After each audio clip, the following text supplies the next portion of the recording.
We're live. There's two types of people in this world. When you're sitting on the green and you of a drivable par four, and the group behind you can drive the green and does drive the green, are you door A, where you get pissed off on them and are like, "Yo, what are you doing? You can't do that. Can't hit into the next group." Or are you group B and you turn around and you're like, "Yo, good on you. That's a hell of a golf shot." Not every day are you sitting there seeing someone drive the green on a drivable par four, and do you tip the cap? Your boy got a hold of one. If I get a hold of one, I can hit it like 310. Wind was behind me, probably went like 340. I'm not a big, strong guy, but I got the long levers.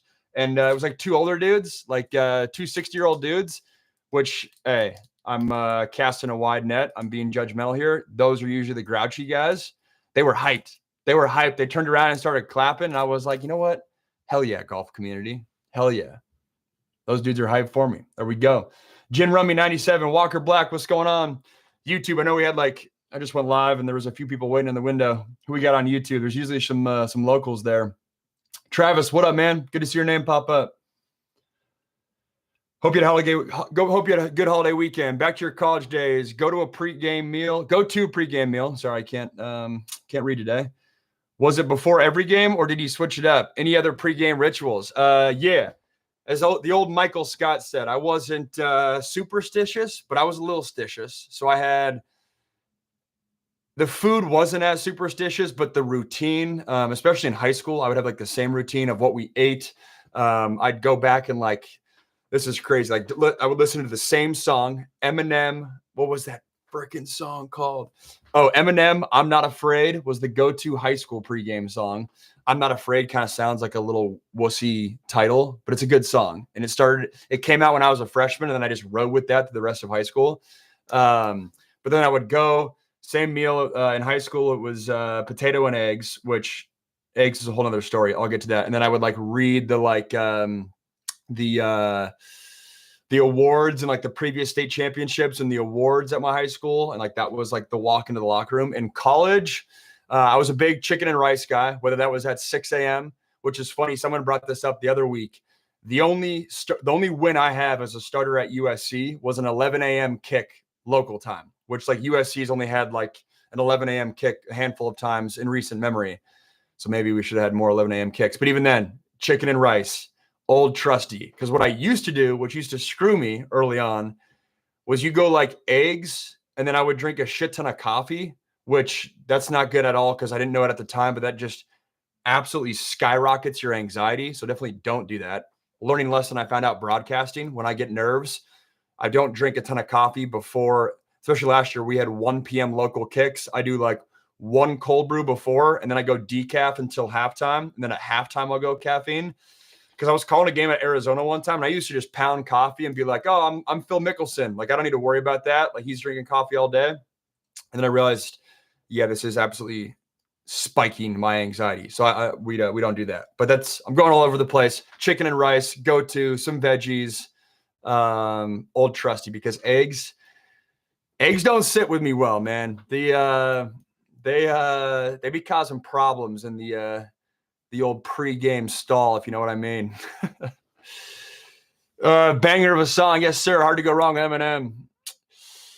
How do you think the NFL would ever consider a superstar contract where they could designate one player and that would exclude them from the salary cap? Dude, I cannot read today, guys. I'm sorry. Say the superstar could be set a 60 mil a year. Is that being talked about, or is that just your take, the big reach? Because at first glance, it sounds like a big reach. Ba-bum-ba. I don't really know what that accomplishes, only because the franchise tag. The franchise tag to me is already kind of out of control. So that to me doesn't really do anything, guys are already, I feel like in the next collective bargaining agreement, the franchise tag is going to get pushed back even more because you see guys get screwed every single year by that. Why is USC so scared of Notre Dame? USC is scared of the CFP. That's why they're doing this. I said this last week. This is a big year where if the CFP is forced to make a decision, it doesn't even have to be USC, but the example will be USC. A 9-3 USC versus an 11-1 SMU. all else being equal, that resume on paper, the 9-3 USC will likely have a better resume. And will the CFP have the stones to piss off the ACC and the Big 12 and take a 9-3 Big 10 or 9-3 SEC team over them? Last year, I think Alabama's losses, because I saw today of like, oh, well, Kalen DeBoer was like, oh, well, if other teams played our schedule, we had 9 wins, we should have been in. Bama's losses were just terrible. You cannot lose to Oklahoma last year. But if it gets to a point where, let's say, Bama had 3 good losses, the CFP needs to make the hard decision and take the 9-3 team in over the 10-2 ACC, 10-2 Big 12, or maybe even 11-1 Big 12, 11-1 ACC. If they take the 9-3 Big 10 or SEC team in, well, then USC will keep with the Notre Dame rivalry. If they don't, it sucks. I hate it.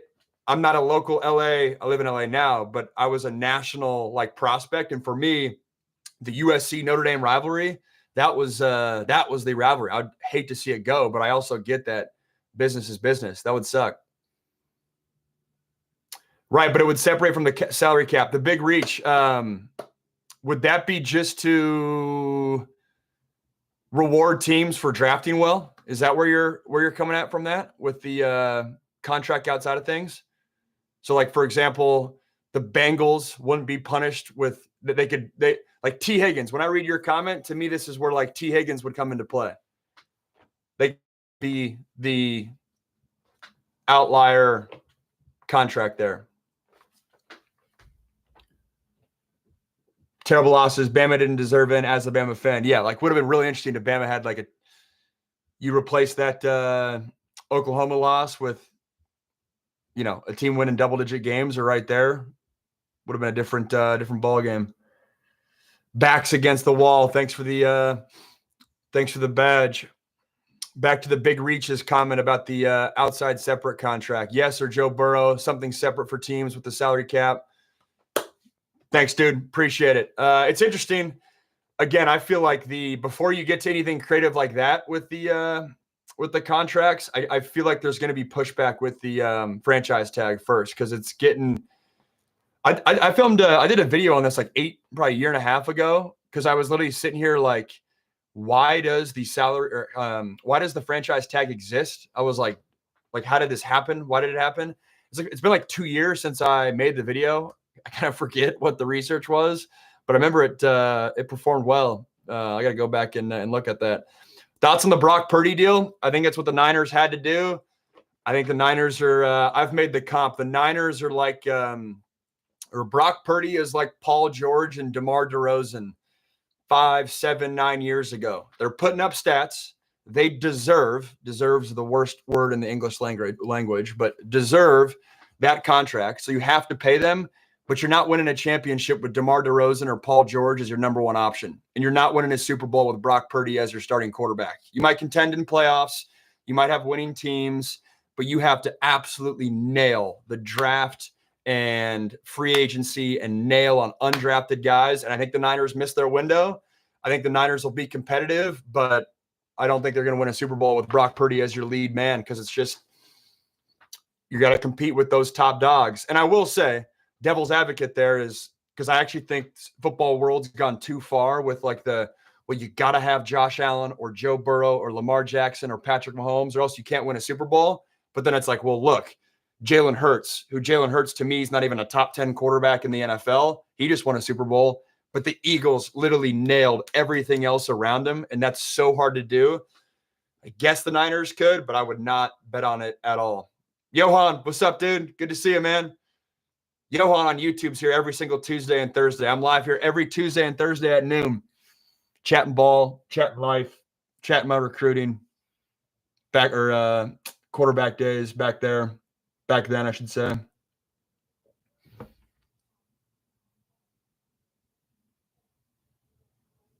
Brady, what's up, dude? Thanks for saying that, man. I'm hoping to be back in ACC country this fall, so definitely say what's up. It was cool. I mentioned this a couple lives ago. I'm totally blanking on his name. Gosh dang it. Popular UVA quarterback, Atlanta Falcons, Matt Schaub. I was chatting with Matt Schaub, and that came up 2 weeks ago on the live of I don't even know how it came up, but in the UVA press box. So yeah, definitely say what's up, man. Hoping to be back again in ACC country. Zach Smith, what up? I feel like we have there's like 3 Zach Smiths that circle on the TikTok lives. What questions we got on TikTok? How do you think Sammy D will do in Seattle? I think he's going to do well.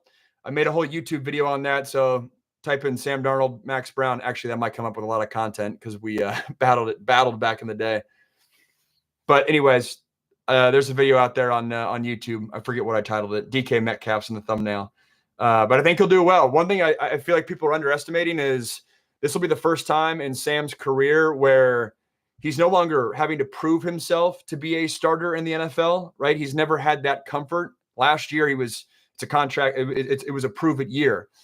I know he's in a new team and a new scheme this year, but I always look at quarterbacks of like when you're not looking over your shoulder or when you're not playing, unsettled or not playing for your job kind of thing. I think it can unlock a whole new level to your quarterback play because there's something inside for quarterbacks when you don't have that security. You might try to force things. You might not always take what the defense gives you. You might have goofy turnovers, which at times been the case for Sam. In a defensive first-minded team in Seattle, I could see Sam doing real well.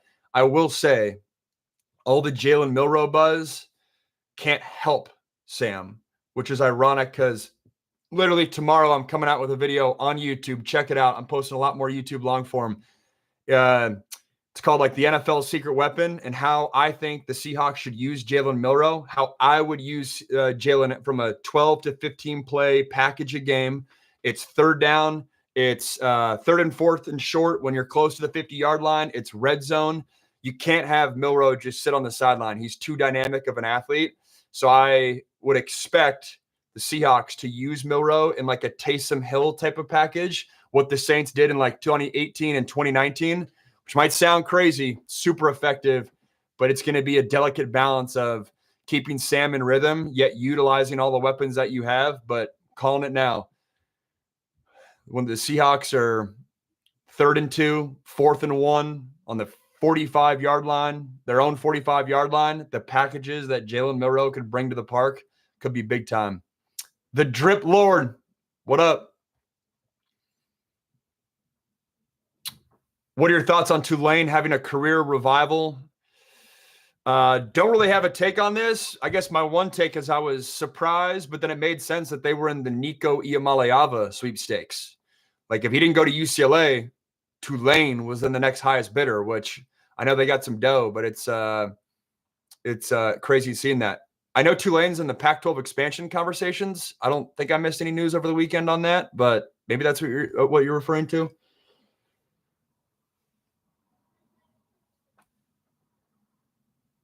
What do we got here on thoughts on Jackson Dart? Haven't heard your take on him yet. Dude, I'm pissed at myself with Jackson Dart. I was on the Jackson Dart train. He was my dark horse Heisman in 2023 when the year Jaden Daniels won it because I covered him at USC. I covered his first start when he was a true freshman, all the games there when I was doing USC radio, and people were talking about him as, on the Sam Darnold trajectory. But then I got cold feet on Dart, which – like, I wish I would have stuck with that take because I did believe that he could be a first-round pick when others thought that was crazy. Remember when Ole Miss brought in Spencer Saunders and it was like, dude, why are they doing that? They're bringing in another quarterback to battle with them. Like, at one point, Caleb Williams was the best quarterback in college football that offseason when he transferred to USC, and then Dart was right behind him. And I was like, damn, Ole Miss got him. Good for him. He just has those goofy turnovers. Like, it's like, what are we doing? That's my biggest concern. I think the Giants quarterback room is weird. Like the dynamics there of having to develop a young rookie that you're excited about with a staff that's coaching for their lives. They don't have success. They got to uproot their families and move them to new cities. You got Russ with his Russ energy. Potentially, like if he doesn't get it done here, it'll be his last opportunity to start. And then you got Jameis being Jameis. Not the most advantageous spot to develop as a quarterback right now. That's why I think Jameis or Russell will get cut before the season or traded before the season because you can't have that many different angles in one quarterback room. That's a recipe for disaster. Other people might not say it, but I think that's the case. But I think one of the vets will start, and then Jackson Dart will be sprinkled in, unless he absolutely blows things out of the water in the preseason. That's where my head's at. H2P, picking stuff. Jacob Maxwell, wild question. I respect you. Not going to answer it. Asking about Kanye and Hitler, bold question, but give me some new questions. Cleveland QB room a mess too. Phil Dubs, great call. Also have a YouTube video coming out on Saturday titled "The Most Awkward Quarterback Room Ever." And I'm going to break down how I see the dynamics of the Cleveland Browns quarterback room in like a funny parody, like here's how Joe Flacco and Kenny Pickett are going to bond. It'll be good. It'll be good. Keep a lookout for that. Saturday at noon Pacific. What's your take on Caleb Williams? I'm not sure what it is. I love Caleb. I think he's a beast. I think people are being prisoners of the moment in terms of saying that Jaden's like way better than him. You put Jaden Daniels on the Bears, he did not have nearly the year that he had. You put Caleb on the Redskins, we're talking about Caleb as, the next up youngster. That's football. That's why it's the best sport, ultimate team sport. But I think, last year Caleb was his first year, at least from an outsider's perspective, of having real struggle as a quarterback. This is a pivotal year. Does he turn that and he becomes, it's a big time off season and he gets gritty and he kind of rallies the troops and all that, which that report that came out a couple of weeks ago about him not wanting to go to the Bears, that's not a good sign. But if he turns it into a positive, I think he'll be great. He'll be one of the best quarterbacks in the NFL here 5 years from now. If it flips, if that's not the case and he starts pointing fingers and the poor me and all that, which I think we'll find out pretty early on in the season, then I think it could go down an ugly path. But he's super talented. I like what the Bears did in the draft too with the offensive line. Caleb's a stud. Here's a more concise way to say it. Verdict's still out for me in terms of Jaden or Caleb will be the best NFL quarterback. We did the same thing last year with CJ Stroud and Bryce Young. I think CJ will be better than Bryce Young and is better than Bryce Young. But that conversation's a lot different now in May 2025 than it is May 2024. Do you think what Ward did of transferring to Miami was a good call? Absolute no-brainer. He made himself like $40 million. Has the legacy of here's how I get $40 million. By not being a third-round draft pick and then becoming the number one overall pick, if not more money. And he would have got paid like what, $800,000? What was it? If he was a third-round pick or whatever, like $1 million as a NFL rookie third-round pick. Instead, he made $3.5 million at Miami last year. Absolute no-brainer. He was able to showcase his skills. He was able to show that he could do it again at another stop. It wasn't just Washington State, and it wasn't Incarnate Ward. Did it at the highest level. Absolute no-brainer. My take on this, though, is I don't think it's going to be as easy for Carson Beck. Dude, everyone thinks, hey, Cam Ward did it. Carson Beck will do the same thing. Dude, Carson Beck's got the right arm injury, which that's sketchy. I don't think Carson Beck's put what Cam Ward had put on film before he got to Miami. I think we anointed Carson Beck too soon. I think we're doing the same thing with Drew Aller at Penn State, right? All the draft people, they want a quarterback to be like, oh, he's the top guy in next year's draft. Drew Aller hasn't done that. He could get there. He hasn't done that yet. We did the same thing with Carson Beck. I was on record saying that this time last year. I hope things turn around for him because I do think, I always got sympathy for the 5-star high school recruits because, shoot, Carson Beck's doing a lot more than I ever did in college. But he's got to get healthy first. That's the big thing. We're almost at our record of this month on viewers on YouTube.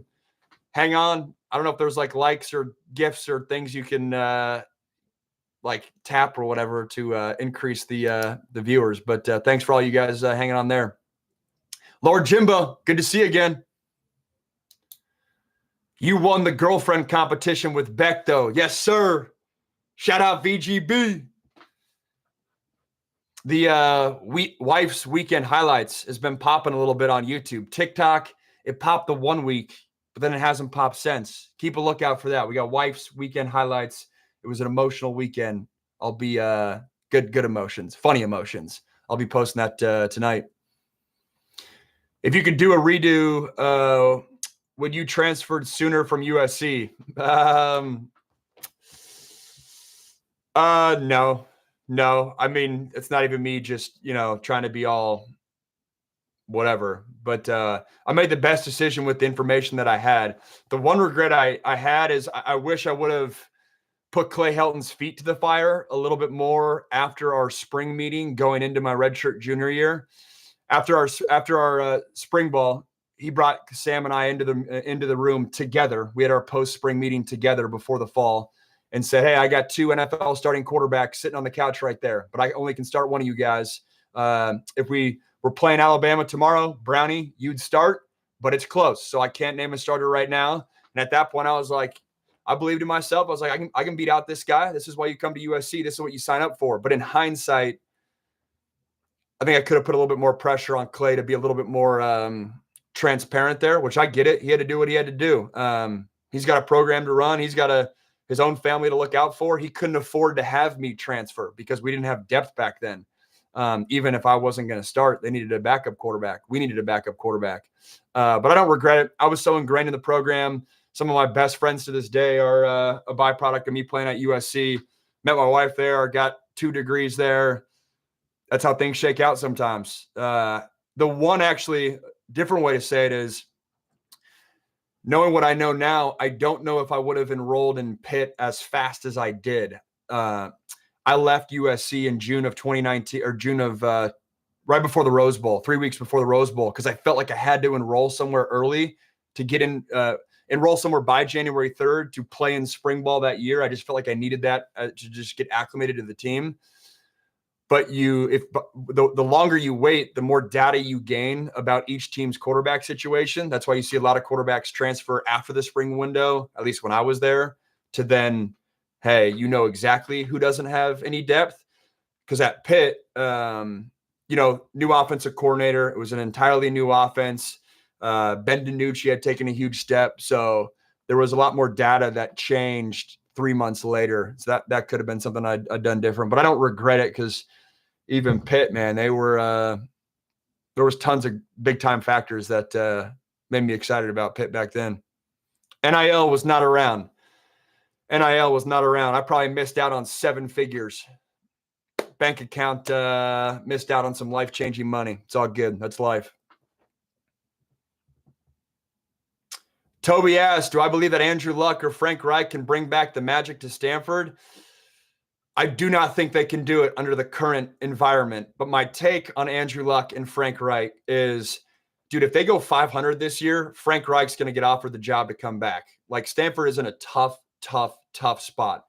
But I do think, and that you see this all the time, you saw it with Colorado. Colorado sucked for a decade. That sucking put pressure on administration to loosen up their academic restrictions, their transfer restrictions. It lit a fire under their donor base to say, hey, we're going to go out and get Deion Sanders because we've sucked for so long. I could see a similar thing happening with Stanford, where if Stanford wins like 2 games this year, that fan base, that alumni base is extremely prideful. Andrew Luck is extremely prideful. If Stanford sucks in 2025, it could add fuel and juice to to Andrew Luck's argument when he goes to administration and says, you know what?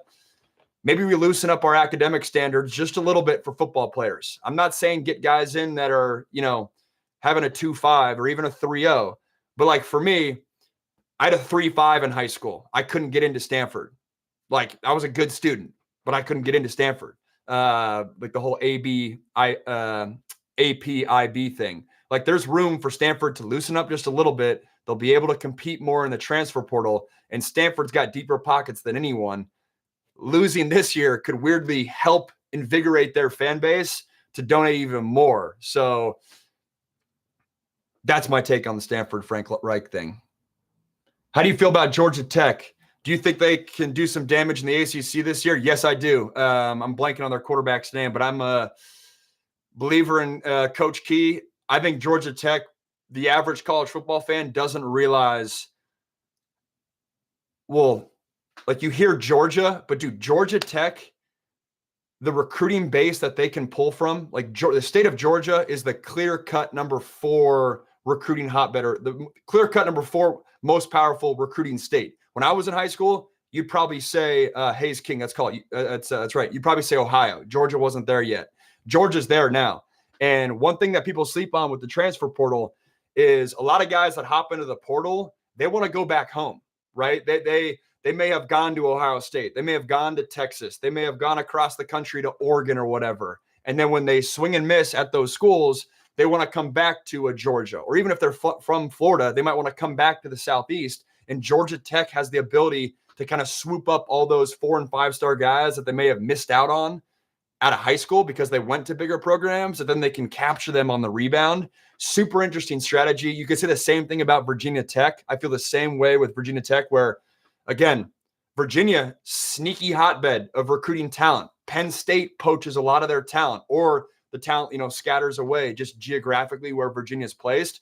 But when those kids don't work out at the first school and they're looking to come back home, Virginia Tech, again, placed well, where the best recruiting states in the country are Florida, Texas, California, then Georgia. Ohio's there. Virginia is like, you can make the argument 6 or 7. A lot of talent there. I view both those schools in a similar little bucket right there. If you could pick your ideal offense to play in, what offense would it be? My take with this is I think offensive schemes are dead nowadays. Everyone's trying to do the same thing, at least at the college level. Everyone is. I asked that question when you're sitting meeting with coaches, like, oh, what's your offensive identity? Hey, we want to be balanced. We want to be multiple. We want to put pressure on the defense, both in the run and the pass game, and that's what we want to bring to the park. That's what every coach says. Spread offense have brought in more pro-style run game and pro-style pass concepts, pro-style identity, a la Lane Kiffin, which we've talked about a lot on these lives. Lane Kiffin used to be the pro-style golden boy. Now he's loosened up and he's got more spread concepts. It's all a melting pot. Everyone's trying to do the same thing. So the offense that I want to play in is who can give me easy completions. 2 years ago, I would have said Lincoln Riley. I don't think he called a good game last year. I think he would tell you that behind closed doors. I've said this line a few times, but when Lincoln Riley's book comes out in 30 years, I think he'll last year and how that might have been a mentality shift, how he views calling games. I think Rhett Lashley is a great play caller at SMU. Andy Kotelnicki at Penn State. A lot of good play callers. A lot of good play callers these days. What do we got? Spider 2Y Banana. Yes, sir. A lot of good questions. YouTube, appreciate all you guys over there. Let's see that number crank up each week. We're building it, baby. We're building it. Throw a little like there. As I say that, 2 people left. It's all good. We still love you. Do the little tap the screen like things. Help me out. Can reach to more people. Appreciate you guys. Can you run a pro style without multiple tight ends? Yeah, you can run pro style with just one tight end. 1 tight end, 2 backs, 1 tight end, full back and running back, even 1 tight end, 3 receivers. You can run some pro style there. What QB in college most reminds you of yourself? Carson Beck, which is funny because I just kind of wasn't giving him his props, but there. Both outkicked our coverage with the girlfriends in college too. Bang. Who mentioned that? There we go. Moonroof, I appreciate you. Would have been fun to play in a pro-style offense. Thoughts on Ashton Genty's stance pre-snap? I think it's weird. I think it's goofy, but because it's weird and because it's goofy, I kind of like it, I heard Chip Kelly was trying to get him to change it. What do you think about Rice 11 and 12 personnel, short running game? Does Rice do something unique with 11 and 12 personnel? I'm not up to speed. Funny enough, their offensive coordinator was my old quarterback coach, so I should know the answer to this, unless he got fired last year. Marcus Tuiasosopo, Pacific Northwest legend. I feel like he's come up the past 3 different lives we've had. Is Beck a good quarterback, or was the talent so great at UGA? Both. I think a lot of it is he wasn't asked to do what some of these other quarterbacks are. I think he does have that talent in the tank. He hasn't shown it yet. I think he is a good college quarterback for sure. I'm not there with him on a first round draft pick. I think this year will be big for him, but I'm worried about that elbow, to be honest. Worried about that elbow. Why do you think your football career didn't progress to the NFL? Because I didn't get it done. I know it's like the cliche answer. I think I had the talent to get to the NFL. I just was never able to piece it together. All sorts of different reasons for that. But I will say, like, I know that that's somewhat of a cop-out answer of like, oh, well, Max just didn't get it done. Like, give me something more than that. The one factor that I think people don't realize with my career, like when I really self-reflect on it, is I was a kid who worked really hard at a really young age. Like, I was going before school at like in 7th grade, 8th grade, meeting with our high school offensive coordinator who was a physical education teacher. Like, I was going before Wednesday, late start school. I was going early to like study my high school's playbook as like an 8th grader. Now, when I look at like my niece and nephew, I'm like, that's berserk. You know, I was the whole deal. And I think, or not the whole deal, like I would do the whole show up early, stay late thing. But I think what happened there is I tapped into my ceiling, my potential earlier than my peers versus a lot of guys that kind of wake up as a junior in high school and they're like, oh, this college quarterback thing would be cool. Or like, you know, a fire is not really lit under their ass until they get to college. I look back and that fire was lit under my ass as like an 8th grader. And so I think I tapped into my ceiling at an earlier age. So when I got to college, I didn't have as much ceiling to tap into. So I wasn't able to progress to the climb that a guy like a Sam Darnold or a guy like a Kenny Pickett. Not those guys worked hard. Those guys are great dudes. Two of the favorite teammates I had in quarterback rooms. But that's kind of my take on that. And I also think the game was evolving. I said this on last week's live. I don't think I would have been a 5-star quarterback if I was 2 years older because I wasn't mobile and the game was shifting where to be an elite 5-star guy, you had to have that maybe not elite mobility, but good mobility. I didn't have that. I had good like footwork in the pocket, but I wasn't a dual threat guy. And yeah, there's all the other factors: the coaching changes, the injuries. The stat that someone mentioned the other day is I started 10 games in college. I've never lost to a team that was not a top 10 team in the country. So, you know, I'm what, like 3-7 as a starting quarterback in college. I've never lost to a team that was not a top 10 team in the country. Kind of crazy, but we were playing some squads there early on in the season. Were you a 6'1" third grader? I have no idea what I was in 3rd grade. I remember I was 6'3", 175 as a freshman, skinny. Then I was 6'5", 205 as a sophomore. And then like 6'5", 215 as a junior, right around there as a senior. The heaviest I ever got was 230, but then it's funny. I'm actually 227 right now. That's what I played at. I was a little bit more locked in when I played. Now as a 30-year-old, a little different animal, but like 227 for whatever reason is like my number.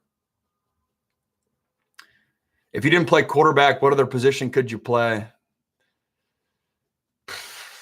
Dude, I was quarterback from day one, man. I used to sit out of hitting drills in elementary school because we couldn't afford. Our offense was the only team that could pass the ball. 3rd grade, 4th grade, baby, swing passes and go balls all day long. In hindsight, I wish I would have partaken more in defense and hitting drills and all that, just because I think it's good for football. Is a brutal, violent sport. And I started sitting out of hitting drills like early on just to not like risk getting hurt, not out of my own thing, like my coach's thing, coach's call. And that, I don't know, probably wasn't the best thing. Thoughts on Jack Bech as a late round fantasy pick? Love it. I called his game week 3, TCU, or week 4, TCU SMU. And it was cool at that point. The go-to receiver for TCU that everyone was talking about was Savion whatever, the receiver opposite him. And we talked with Sonny Dykes. He's like, nah, Jack Bech is the guy. Or actually, in case that gets clipped. It wasn't Sonny Dykes. It was Rhett Lashley, SMU's head coach. He's like, everyone's paying attention to the guy. Looks like a physical freak. I actually don't know where he landed in the draft, but the other receiver for TCU, he's like, that guy looks like a physical freak, but actually Jack Besh, I forget what number he was. Like, that's the dude. That's the dude. But I do think Besh, where did he go? Johan, where did he get drafted? I forget where he got drafted. But he needs a big-time offensive coordinator because he's a unique skill set. He's kind of built like a tight end, but he's way more fast. He's way faster and way more athletic than a tight end, but he's probably not as fast and not as dynamic for a true NFL receiver. And so I think he needs to get put in a scenario where his talents are going to get featured and like use him in motion a lot. He went to the Raiders with Pete Carroll. Love it. Love it. I actually love that with all the play action stuff they're going to do with Ashton Genty. Oh, wow. Bro, I love that. You go Jack Besh and Michael Mayer and Brock Bowers. Dude, the personnel groups that they could do with the Raiders with Genty in the backfield, you could literally go like 12 personnel, get the 2 tight ends in there, but then have Jack Besh, but you're like slot on the other side. The run game there with having all 3 big bodies, because you have Besh is going to be one of the best blocking receivers out there. Like, he's just big. And then you got Bowers, who he's the Swiss Army knife. Is he a receiver? Is he a tight end? Like, they could do some cool stuff. That's interesting. Keep your eye out on that. That's cool. I like that. Travis Wilson, games you're looking forward to calling most this season? Yeah, so hoping to lock in my contract here in the next month or so. Stay tuned on an update there. Yeah, I'll leave it there, but nothing's finalized yet. What was your rating in NCAA football? Did you play as yourself? I wasn't a big video game guy, but I did get in the last, because I graduated high school early in December 2012. I got in at the last version of NCAA 14 because it came out in whenever it came out that summer of 13, and I was already on USC's roster. So I got in the last iteration of that. I was like a 71, maybe not even that. It's not even a joke, but I actually think I may have been like a 68 or a 69. I was not good. But every once in a while, I'll get a comment from someone that's like, yo, I did dynasty mode with you, and 3 years later, you led us to a national championship. That one guy, yes, I was a 5-star back in the day, man. Back in the day. Zach Smith, 4 weeks in a row. Yes, sir. Yes, sir. At least I was in the game. I know my speed was probably killing me in that game. Why do you think the top draft talent at QB is shifting more towards mobile escape artist quarterbacks like Jayden Daniels, Caleb Williams, Drake May, etc.? I think the NFL game has incorporated a lot more of like the spread concepts that were once part of the college game, and those spread concepts lend themselves to more mobile quarterbacks in general. I think guys like Russell Wilson, Russ deserves a lot of credit for showing that, mobile quarterbacks can survive and not get hurt in the NFL. I think that's a big one. I think when NFL teams spread you out more, that creates throwing windows that's more conducive to smaller quarterbacks. All sorts of different factors, and year after year, it gets more, conducive to more athletic quarterbacks learning the NFL. Lamar Jackson's obviously a big one. There's just been, the old days in the NFL where every offense was West Coast sentence long plays. You have to learn our scheme type of identity. Coaches said, that's stupid. Why don't we build an offense around our quarterback and build an offense around their skill set and what's going to showcase them in the best manner? And it's just the evolution of football, in addition to the zone read stuff and all that. But yeah, Russell, I think, deserves a lot of credit when you look back he was small, he was mobile, but he protected himself. And because he protected himself, like, it wasn't that long ago, it was fearful where we were saying, RG3, look at what happened to RG3. Mobile quarterbacks can't survive in the NFL. Can't happen. Now that's like crazy talk, Yo, bro, you watch Star Wars? No, I don't. Sorry. I'm the youngest of 4 boys, so I didn't grow up with a ton of cartoons or Disney Channel or Star Wars or any of that. I grew up with Sports Center and Around the Horn. Dude, Around the Horn. End of an era. End of an era. It's crazy too, because it's funny. Around the Horn was like the first, at least from my vantage point as a 30-year-old, Around the Horn was like the first true debate show. And then they were like, oh, this works. So just like anything in this world, once we find something that works, we take it to an extreme. Now we're at the Stephen A. First Take stuff, and now there's a segment of the sports fans that are annoyed with that style. But like PTI kind of sparked that.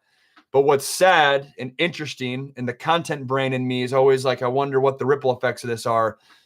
But PTI was like the way for a lot of writers to transition from, hey, I'm no longer just a writer, as I'm giving the typing symbol, but PTI was their entry into on-camera video, or at least a platform for on-camera video.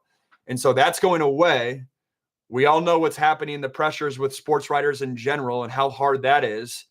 And then the rise of the former athlete creating their own platforms, not necessarily needing an ESPN or not necessarily needing a Fox, and they're able to build up their own presence with podcasting and all that. I just think it's going to be really hard for writers to kind of carve out their own video niche with all those other factors pressing up against it. It's just interesting. But then it also gets my brain going of like, dude, why don't on YouTube I create a PTI YouTube version? Where like PTI was still like a little corporate, right? Like it was still like, network television. It wouldn't surprise me if someone creates a like YouTube spinoff of PTI that makes it a little bit more edgy, a little bit more like I'm just hanging out with my friends and shooting the shit in the basement in the man cave. Like I've thought about that. Like why don't I be Tony Reale, get 4 of my younger football peers, shoot the shit with them, debate it even more, go at each other kind of thing. Like that structure still has so much runway left that it would not surprise me if someone kind of creates a spinoff like that. Joe Zero, Joe Luro, you know it. Walmart Joe Burrow in the flesh. Dude, you guys have some wacky usernames, man. Like what happens when you sign up for TikTok where it's like, yo, I'm gonna go with MS1302OT7.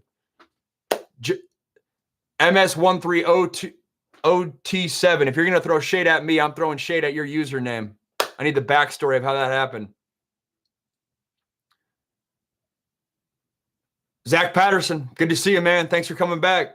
Scott Ornway, you've been sending some questions. I recognize the name. Thanks for coming back, too. I don't like your logo. Not a Warriors guy. Lifelong LeBron bandwagoner. Hopefully that doesn't make you sign out. Still got love. My wife's a big Warriors fan.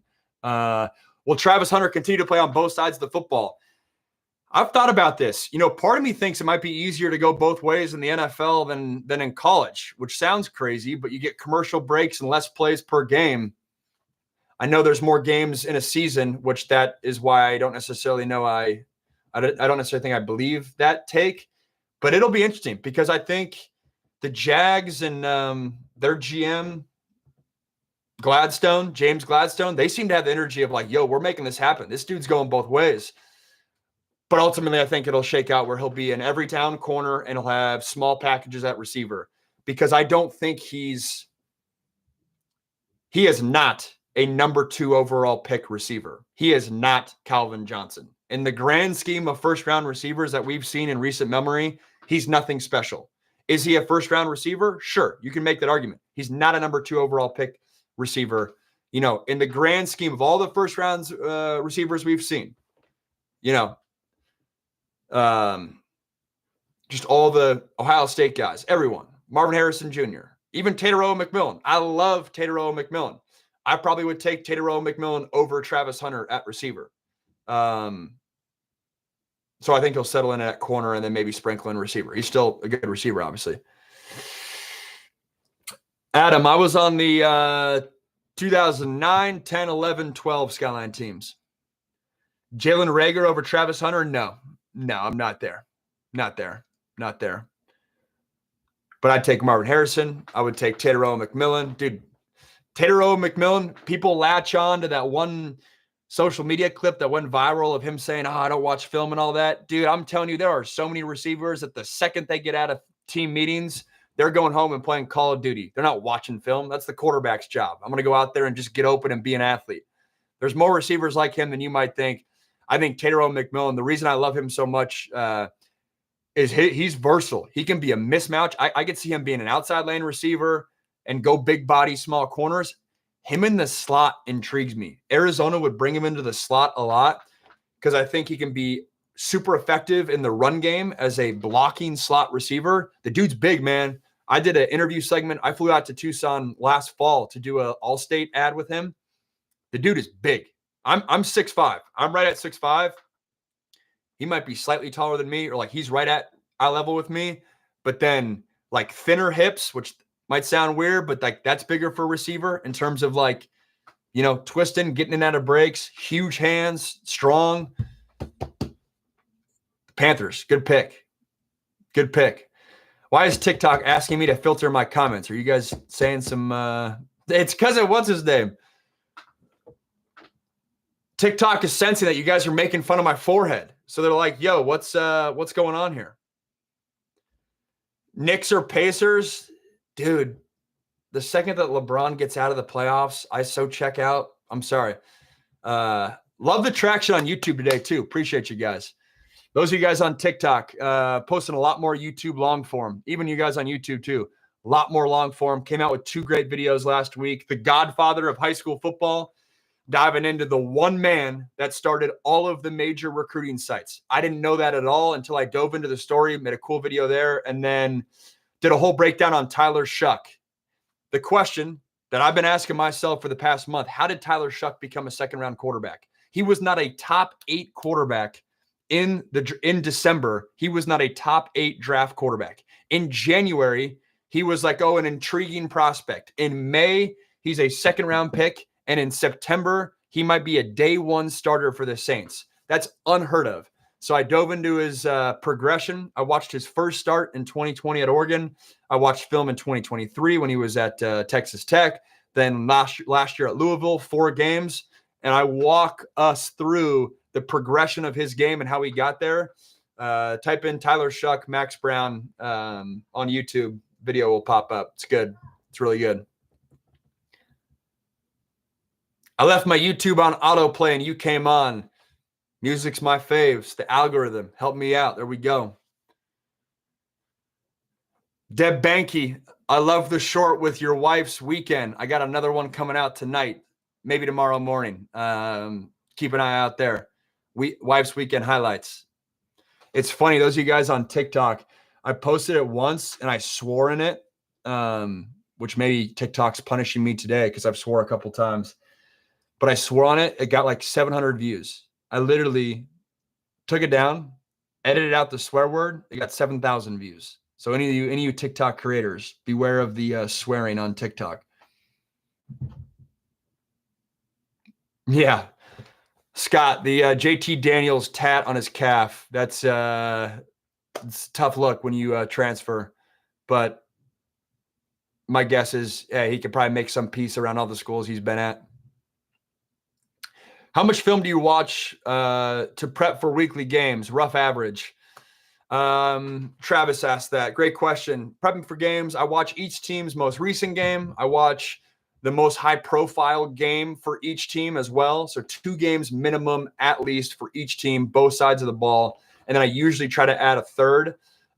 Some guys dive into the film like tons and tons and tons, like a bunch. I love film. But to me, I just need to get to a point where I know what both offenses and defenses are trying to do. I know the strengths of each offense and defense, but then actually more importantly, I know the weaknesses because, and I made this point last week, when it's 3rd and 5 and you're walking out there and USC elects to run, sorry, my wife just texted me, mesh wheel. I, as the analyst, want to tell the person sitting on their couch why I think that they called mesh wheel and not, I don't know, 4 verts.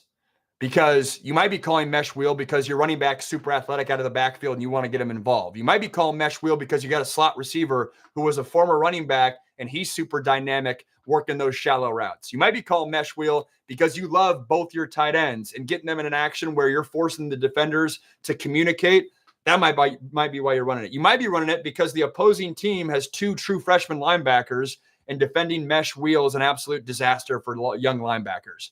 Like, it's my job to know why they're doing it, but then piecing in the context clues. And the way you do that is like, I'll read articles. I'll read the game notes. Not every analyst reads the game notes. Like, you know, when you're the 75-year-old dude that walks into the stadium and then like buys the pamphlet for like game notes, I read that because that gives you context on how the team's evolved over the years, who's popped off, little nuggets, little stories and all that. And to me, X's and O's are great. I love the X's and O's. But I'd rather react to the X's and O's. I have a foundation, but I'd rather react to the X's and O's on game day rather than missing out on all the other stories or, you know, tangential like little nuggets that then can be informative for the viewer at home. That's kind of how I see it. So it's probably like 3 games a week each side. And I've hacked it like over the years. I've gotten better at it. It's like, I watch enough film to prep for the coaches' interviews on Wednesday. We talk with the visiting team on Wednesday. So I watch enough film to like prep for that. But then to make the most of my time, I'm a big watch film on the plane guy because I just have a hard time like writing on the plane. Like, I'm too big for the seat and all that. And like, I don't love having my like laptop out. And so my cross country flight, 4.5 hours, LA to Charlotte or whatever it is, watching film then is like a great use of time to be as efficient as I can be. So that's where I watch most of it. Do you think DeBoer will win a natty at Alabama? I mean, no, just because like the odds tell me no, just because I think it's gonna be really hard. But I think DeBoer is a hell of a coach. I think people are sleeping on Alabama right now. No one's talking about Alabama. Nobody's talking about Alabama. DeBoer is a hell of a coach, and they let a couple games slip last year. I was impressed with their year one, all in all, given that he's having to take over for the greatest college football coach ever. Don't sleep on Bama. And they brought back, what's his face, the play caller, Ryan Grubb. Fun fact, I called DeBoer and Ryan Grubb's first game at Washington. So it's been cool to see the climb there. Only got like 5 more minutes. Appreciate you guys hanging on. Ganak, what's up? Mesh wheel is the best play. Totally. Mesh wheel is a day 1 install if you're putting in an offense, anything above middle school level football. Am I calling any Clemson games this year? I don't have my schedule yet, so we'll see. Do you think the Trojans have actually turned the corner? No, I don't, because they need to get it done on the field. But I do think, again, made a whole YouTube video about this. Type in, what did I title that one? When a brilliant coach gets it wrong. Max Brown, when a brilliant coach gets it wrong. I did a whole YouTube video on Lincoln Riley's progression over the past couple of years, but more importantly, what's gone down in the last like 5 months. USC's unlocked a new level of their NIL, the whole roster and all that. So I think they're on their way to turning the corner, but no, they haven't done it yet. When you played in college, how did you receive the play call from the offensive coordinator? Was it signs, signals, or other ways? So my true freshman year, I was a 3rd-string quarterback, and I signaled in plays for Kiffin. So the quarterback had a wristband, and then I would use like whatever. I actually forget what it was, but it was like, B1, and then Cody would, go to the B1 in the wristband and then call the play. When Kiffin left, we went no huddle. So it was boards. The board was the formation, and then we actually had one guy signaling in plays to all skill players, and then that's how we got plays in there. All of you guys on YouTube, this is one of the best traction days we've had on YouTube, so I appreciate all you guys, man. And if you have ideas on content you want to see, we're in that awkward time in the off season where like nothing's going on football wise, which is awesome because then I can get creative and do wacky stuff. Which reminds me, I got to post that. I'll post it on TikTok and Shorts today. If every quarterback, and if every NFL starting quarterback played in a game of Survivor, I'm a big Survivor fan. The season finale was last week. If every quarterback, all 32, played a season of Survivor, who would win? I played it out. I made the case of how I think it would shake out in a little 90-second short. Who do you guys think would win? I got one winner, and you'll have to watch the video. I'll post it today. Keep an eye out for that. That was a fun one.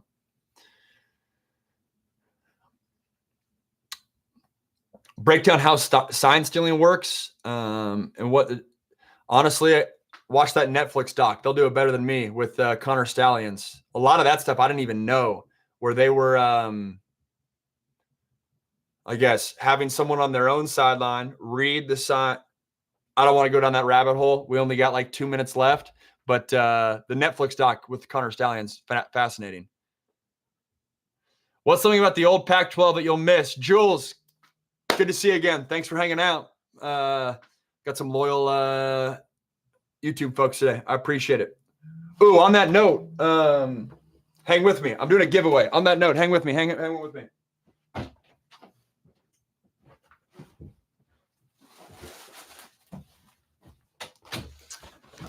If I don't fall over my chair. I got some new stuff that I'm going to give away this week. I'll give directions on all the social platforms, but I'm just like cleaning out my office. Unopened JBL headphones that I got, a Hyperice that I've like never used that I got, USC brand new Travis Matthew polo, USC brand new hoodie, and then my wife, her nonprofit collabing with Adidas, brand new THO hoodie. I'll put the directions in on Instagram for sure. I'll put it on TikTok as well, but it'll be something like I'm posting 5 videos this week. You got to comment on all of them, and if you're hanging here, you're an OG. So I appreciate you guys. Love to give this stuff away and hook it up because I'm not using it, and it's all good stuff. Thoughts on Kirk versus Penix QB battle in ATL. If you followed my stuff, you know I'm super high on Michael Penix Jr. I think he's posed for a big-time career. I'm a believer. He's not getting a lot of the credit. We skip over him and talk about Bo Nix and J.J. McCarthy because those storylines are more interesting right now. I think Michael Penix would have been the number 1 pick in this year's draft if it was him and Cam Ward.